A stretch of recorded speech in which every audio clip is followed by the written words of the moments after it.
Today I will be talking about the struggles with the cost of Alzheimer's disease. This sheet of paper represents an Alzheimer's disease patient, and every tear I make is a different obstacle they have to overcome. The struggles with getting Alzheimer's disease, losing memory, relationships, how to do simple tasks, the financial structure and the cost of family, medicine, clinic visits, and lockdown facilities. Good morning. I'm Olivia Gallagher, and the information I will be providing you with today comes from the sources behind me. Me and my family have firsthand experienced this through someone I've been talking about all semester, my Grandpa Bob. Today, I will be sharing on how Alzheimer's patients and caretakers experience high levels of stress and anxiety when dealing with the cost of care.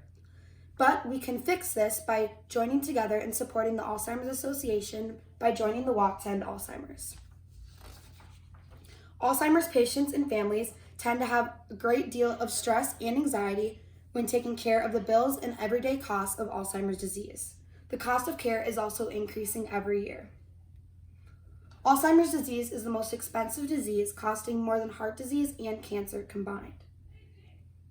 Studies have shown that as a cost through diagnosis to death, cost of Alzheimer's disease costs around $341,000. So, although some of this is paid by insurance and financial benefits, families tend to pay about 70% out of their pocket, meaning that they would pay around $239,000 out of their pocket. Some major factors in why this is so expensive includes medical treatments, meds, ongoing medical treatments, in-home nursing, and family nursing. Once a patient gets past the point of needing help from their family, there's many different options this family can choose from. This includes in-home care, which is about $23 an hour, to assisted living facilities, which is about $50,000 to $102,000 a year. Unfortunately, this tends to be too pricey for a lot of people, making them actually just take in the patient themselves. On a national level, the Alzheimer's Association have found that the nation will spend around $305 billion this year on Alzheimer's care. We don't have the money for that, and we don't know where we're going to get it. And it should increase to about $20 trillion by 2050. As for the government, they do try to help with the cost, but it's still not enough. This last year, Congress passed a bill giving an additional $305 million to help for research, care, and funding. The Alzheimer's Association is very thankful, but they've concluded that they will need an additional $2.8 billion a year to make sure they don't go behind schedule. As for family care, it is not acknowledged as much as it should be. As I shared last time, the amount of unpaid care is about 26 hours a week, and 83% of this care just comes from family alone. Studies have found that as a nation, unpaid care workers rack up about 18.5 billion hours a year, meaning that there's $234,000 annually that isn't being distributed. As for the cost of care, it tends to be very stressful for not only the patient, but the Alzheimer's helpers as well. Having that financial burden and stress can lead to major health problems, including stress, depression, and anxiety. Having this money crisis can also affect the relationships of loved ones and patients. Seeing their family in so much misery causes a lot of health problems. As for a recent experiment, they looked at a group of caregivers in the United States and how they were physically and emotionally affected by the care of Alzheimer's disease. They found that 59% were very stressed, 40% had depression, and 74% decided to not even care for themselves anymore and only care for that patient. Sadly, me and my family have joined this group of stats. Although there's a lot of worry and cost with depression and stress, the Alzheimer's Association is trying super hard to slow down that stress and cause. Because of this costly disease, the Alzheimer's Association is giving grants to researchers and caregivers. There's many websites companies and caretakers can apply on to get these grants. Although it's not a lot of money, it's still something.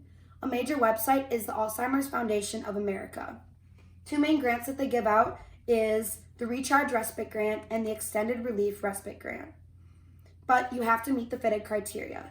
This includes living at home with the patient, having financial stress, and living in the U.S. These can be used for emotional support, research, care, and many other things. Along with grants, the government gives a few different things that you can, as in programs that you can apply for. This includes Medicare, Medicaid, and veterans programs.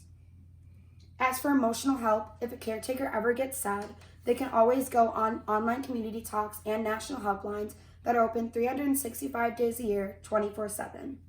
Now that you know how the government and community is trying to make a difference, how do we really know that this actually helps? Meet Barbara.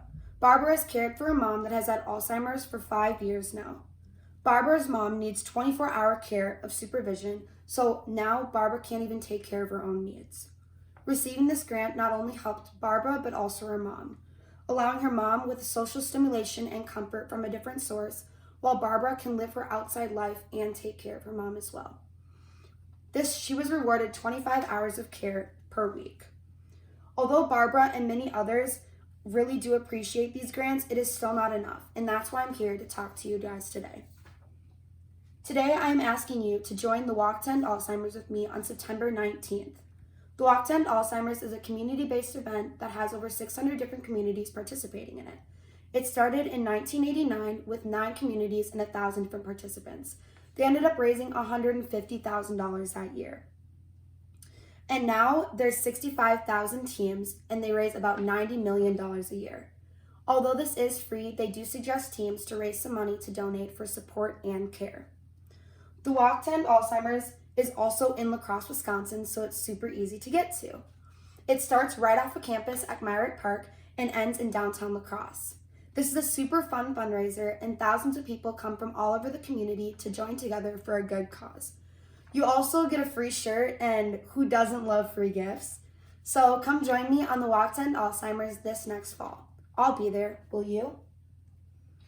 To review, millions of Alzheimer's disease patients and caretakers struggle with making ends meet due to the high cost of Alzheimer's care.